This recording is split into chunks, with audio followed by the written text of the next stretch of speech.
Betul tak tuan-tuan dan puan? Siapa yang ketua keluarga, tuan-tuan kena sihat. Ya.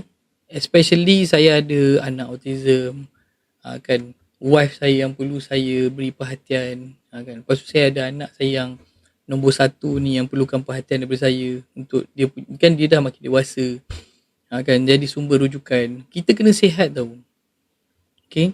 Kalau kita tak sihat, macam mana kita nak meneraju keluarga kita? Oh cik, wah. Maksud saya ke sini ialah macam mana untuk diorang kan bergantung dengan kita. Betul tak? Saya bukan family je, student lagi yang bergantung dengan saya.